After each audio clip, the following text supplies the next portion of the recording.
నమస్తే, నా పేరు ప్రశాంతి. వై న్యూస్ కు స్వాగతం. The news sponsored by Vaira family restaurant, national highway, Tetagunta. నోరూరించే వంటకాలు, అసలైన మసాలా దమ్ముతో అదిరిపోయే నాన్ వెజ్ రుచులు మీకోసం.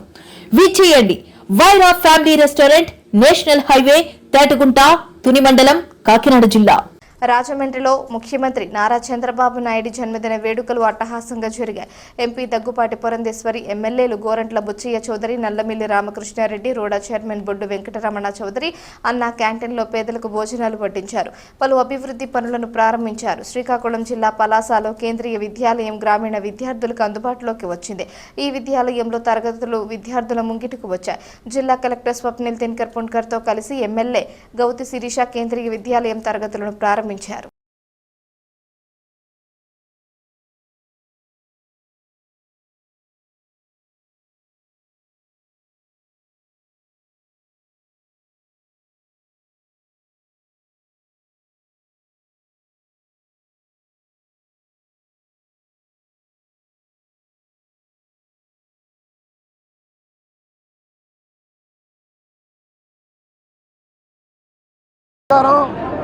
ఈరోజు శుభదినం. పేదవాడికి పట్టెడు అన్నం పెట్టాలన్న లక్ష్యంతో అనేక సంక్షేమ కార్యక్రమాలు అమలు చేసిన మహానుభావుడు నందమూరి తారక రామారావు గారి స్మృతిగా వాళ్ళ అన్నా క్యాంటీన్లు రాష్ట్ర వ్యాప్తంగా ప్రారంభమైనాయి. దానిలో భాగంగా రూరల్ నియోజకవర్గంలో మొట్టమొదటి అన్నా క్యాంటీన్ కొంతమూరులో ఏర్పాటు చేయడం జరుగుతూ ఉంది. ఈ రోజు నుంచి కూడా కేవలం 5 రూపాయలకే మంచి ఆహారం ఉదయం సాయంత్రం ఇచ్చే కార్యక్రమం అమలవుతుంది. ఏదైతే పేదవారి సంక్షేమ లక్ష్యంగా తెలుగుదేశం ప్రభుత్వం ఎన్డీఏ కూటమి కార్యక్రమాలు ముందుకు తీసుకెడుతుంది. రాష్ట్ర వ్యాప్తంగా అనేక సెంటర్లో అన్నా క్యాంటీన్ పెట్టాలని దాతలు కూడా ముందుకు వచ్చి సహాయం చేయమని కోరుతూ ఉన్నాం. ఎందుకంటే పేదవాడికి ఆకలి దప్పులు తెచ్చడం మన లక్ష్యంగా ఉండాలి, ప్రజా సంక్షేమం మన లక్ష్యంగా ఉండాలి. ఈ కేంద్రం ఎయిర్పోర్ట్కి వెళ్ళే దారిలో బ్రహ్మాండంగా తీర్చిదిద్దిన స్థానిక నాయకులు ఈశ్వర్ గారు, శ్రీనివాస్ గారు, ఇతర పెద్దలకి, అధికారులకు అందరూ ధన్యవాదాలు తెలియజేస్తున్నాం. త్వరలోనే అన్నగారి విగ్రహం కూడా భారీ ఎత్తున లోకేష్ గారు ఇనాగ్రేట్ చేయబోతూ ఉన్నారు. ఈ కేంద్రం పేదవాడికి అండగా ఉంటుందని మరో 2-3 కేంద్రాలు కూడా రాజమండ్రి రూరల్లో ప్రారంభించబోతున్నాం. నిర్మాణంలో ఉన్నాయి, వాటిని కూడా కంప్లీట్ చేస్తాం. సవినీగా మనం చేస్తూ ఆకలితో ఉన్న వారికి పట్టెడు అన్నం పెట్టినా, దాహార్తులు ఉంటే వారి దాహార్తిని తీర్చిన, అనారోగ్యంతో బాధపడే వారికి మంచి వైద్యాన్ని అందించిన అటువంటి వారికి స్వర్గద్వారాలు ఎప్పుడు తెరిసే ఉంటాయని చెప్పి పెద్దలు చెప్పినటువంటి మాట. దాన్ని అనుసరించి కనుక మనం ఒక్కసారి ఆలోచించినట్లయితే తప్పకుండా నందమూరి తారక రామారావు గారు ఆ స్వర్గం నుండి మనందరినీ కూడా ఆశీర్వదిస్తున్నారని చెప్పి నేను గట్టిగా విశ్వసిస్తాను. ఎందుకంటే ఇందాక పెద్దలు బుచ్చయ్య చౌదరి గారు చెప్పినట్లుగా ఆకలితో ఉన్నవారి ఆకలిని తీర్చాలి అనేటువంటి ఏకైక సంకల్పంతో నందమూరి తారక రామారావు గారు మరి ఆనాడు 2 రూపాయలకే కిలో బియ్యం పథకాన్ని వారు ప్రవేశపెట్టి ఎందరో ఆకలిని వారు తీర్చినటువంటి నేపథ్యం. అదే రకంగా వారు సమాజంలో ఉన్నటువంటి బడుగు బలహీన వర్గాల వారికి న్యాయం చేయాలి అని చెప్పి నిరంతరం వారు సంకల్పించినటువంటి నేపథ్యం.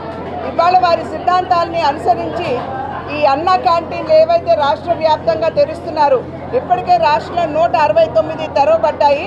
ఇది 170వ. ఇందాక బుచ్చయ్య చౌదరి గారు చెప్పినట్లుగా ఇంకో 2-3 ఇక్కడ తెరుస్తారు కాబట్టి 275 చేరేటువంటి అవకాశం ఖచ్చితంగా మనకున్నది. తెలుగుదేశం పార్టీ ఏదైతే సిద్ధాంతాలని పునాది చేసుకుని ఇప్పటి వరకు తన ప్రస్థానాన్ని సాగించిందో అదేవిధంగా ఇంకా ముందుకు సాగుతూ అందరికీ కూడా సంక్షేమాన్ని అందించే దిశగా ఖచ్చితంగా పయనిస్తుంది. మరి భారతీయ జనతా పార్టీ మా నాయకుడైనటువంటి నరేంద్ర మోడీ గారు కూడా బడుగు బలహీన వర్గాల వారికి, సమాజంలో ఉన్నటువంటి పేదలకి, మహిళలకి, యువతకి, రైతులకి న్యాయం చేయాలి అనేటువంటి సంకల్పంతో ముందుకు వెళ్తున్నటువంటి నేపథ్యం. వారు సబ్కే సాత్ సబ్కా వికాస్ అని అన్నట్లయితే తెలుగుదేశం పార్టీ సమాజమే దేవాలయం, పేదవాడే దేవుడు అనేటువంటి సిద్ధాంతంతో ముందుకు వెళ్తున్నాయి. కనుక ఈ 2 పార్టీలకి సంబంధించినటువంటి సిద్ధాంతాలు ఒకే రకంగా ఉన్నటువంటి సందర్భంలోనే అద్భుతంగా ఈ 2 పార్టీలు ఒకరికొకరు సహకరించుకుంటూ ముందుకు వెళ్తున్నటువంటి నేపథ్యం.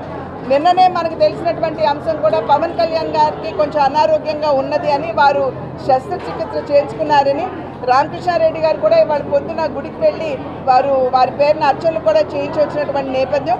కనుక అతి త్వరలో పవన్ కళ్యాణ్ గారు కూడా సంపూర్ణమైనటువంటి ఆరోగ్యంతో బయటకు వచ్చి ప్రజాసేవకు అంకితం కావాలని భగవంతుడిని ప్రార్థిస్తున్నారు. రోజు అన్నా క్యాంటీన్ ఏదైతే 2014-19 మధ్యకాలంలో ముఖ్యమంత్రి చంద్రబాబు నాయుడు గారు ప్రారంభించి పేదలకు పట్టిన అన్నం పెట్టాలని సంకల్పిస్తే 2019-24 మధ్యకాలంలో జగన్మోహన్ రెడ్డి గారు ఒక అరాచకం సృష్టించి ఒక మానసికంగా పరిపక్వత లేని విషయం, ఒక పైశాచిక మనస్తత్వంతో ఈ అన్న క్యాంటీన్ రద్దు చేసి పేదలకి పట్టిడన్నం లేకుండా చేసిన పరిస్థితిని చూస్తూ ఉన్నాం. ఆనాడు ఒక్క అర్బన్ సెంటర్స్లో మాత్రమే ఈ కార్యక్రమం చేపట్టారు. ఇవాళ రూరల్లో మొన్నటి నుంచే ప్రారంభించుకున్నాం. మొన్న అనపర్తిలో కూడా ప్రారంభించాం. అదేవిధంగా ఇవాళ రాజమండ్రి రూరల్లో ప్రారంభించుకోవడం జరుగుతూ ఉంది. ముఖ్యంగా ఎవరైతే దీనికి 30 రూపాయలు ఖర్చు అవుతూ ఉంటే 25 రూపాయలు ఇవాళ ప్రభుత్వం సబ్సిడీ ఇచ్చి 5 రూపాయలకి పేదవాళ్ళకి భోజనం పెట్టే పరిస్థితి ఉంది. అంటే పేదల పట్ల ఈ కేంద్ర రాష్ట్ర ప్రభుత్వాలకు ఉన్న చిత్తశుద్ధిని ఒకసారి ఆలోచన చేయాల్సిన అవసరం ఉంది. డబుల్ ఇంజిన్ సర్కార్ వస్తే ఏ విధంగా సంక్షేమం అభివృద్ధి జరుగుతుందని ఆశించామో అదేవిధంగా ఇవాళ అభివృద్ధి, మరొక పక్క సంక్షేమంలో ఇది ఒక భాగం. ఈ సంక్షేమం కూడా పేదలకి పట్టడం నిన్ననే అనపర్తిలో చూసాం. ఒక మహిళ ఎక్కువల నుంచి ఫ్రీ బస్సులో అనపర్తి వచ్చి ఉదయం టిఫిన్ చేసి మధ్యాహ్నం భోజనం చేసి మరలా ఆవిడ ఫ్రీ బస్సులో బెక్కువలు వెళ్తూ ఉంది. ఆ విధంగా పేదలు దీన్ని ఉపయోగించుకునే పరిస్థితి మనకు కనిపిస్తూ ఉంది. దీన్ని తప్పనిసరిగా ప్రతి ఒక్కరూ ప్రోత్సహించి పెద్ద ఎత్తున దాతలు కూడా ఆదుకోవాలని సందర్భంగా విజ్ఞప్తి చేస్తూ ఉన్నాం. ఈ రోజున మన జిల్లాలో చూసినట్లయితే గత వారం రోజుల్లో 4 కొత్త అన్నా క్యాంటీన్లు పెట్టడం జరిగింది. అనపర్తి నియోజకవర్గంలో, గోపాల్పూర్ నియోజకవర్గంలో, మొన్న రాజానగర్ నియోజకవర్గంలో, ఈవేళ రాజమండ్రి రూరల్ నియోజకవర్గంలో దాదాపు 269 అంటే ఈవేళ 270 పెట్టడం జరిగింది. ఇంకో 4 కొత్తగా రాబోతున్నాయి. రోజుకి దాదాపు 2,72,000 మంది అన్నా క్యాంటీన్ల ద్వారా కేవలం 5 రూపాయలకు మాత్రమే మనం భోజనం అందించగలుగుతున్నాం. అదేవిధంగా ఇది ప్రభుత్వం చేపట్టే కార్యక్రమమే కాకుండా ప్రతి ఒక్కరూ కూడా అంటే అన్నా క్యాంటీన్ చారిటబుల్ ట్రస్ట్కి మీకున్నటువంటి అంటే మీ ఏ శుభకార్యం వచ్చినా మీ కుటుంబంలో ఒక పెళ్లి రోజు వచ్చినా లేకపోతే ఒక బర్త్డే వచ్చినా దయచేసి ఆన్లైన్కి వెళ్ళి అన్నా క్యాంటీన్ trust.gov.in అనే వెబ్సైట్కి వెళ్ళి మీరు ఏ క్యాంటీన్లో మీరు దానం చేయాలనుకుంటున్నారో అక్కడికి వెళ్ళి అమౌంట్ ఎంతైనా సరే 1000 రూపాయల నుంచి 1,00,000 రూపాయల వరకు అయినా సరే రాష్ట్ర వ్యాప్తంగా చేయాలంటే 76 లక్షలు అవుతుంది. ఎవరైనా సరే మీ కుటుంబాల్లో మంచి శుభకార్యం వచ్చినప్పుడు తప్పనిసరిగా డొనేట్ చేయవలసిందిగా కోరుతూ ఒక్కొక్క ఇక్కడ మనకి టిఫిన్ చూసినట్లయితే 17 రూపాయలు ఖర్చు అవుతుంది. భోజనం పొద్దున్న కానీ సాయంత్రం కానీ భోజనాలు చూసినట్లయితే 30 రూపాయలు ఖర్చు అవుతుంది. ఒక్క భోజనం నుంచి మొత్తం ఈ క్యాంటీన్లో పెట్టే భోజనాల వరకు అన్నిటికీ కూడా మీరు డొనేట్ చేయగలరు. తప్పనిసరిగా ముందుకు వచ్చి ఈ మంచి కార్యక్రమాన్ని 5 రూపాయలకు అందించే కార్యక్రమాన్ని తప్పనిసరిగా మీరందరూ కూడా పాల్గొనాలని చెప్పేసి కోరుకుంటూ సెలవు తీసుకుంటాం.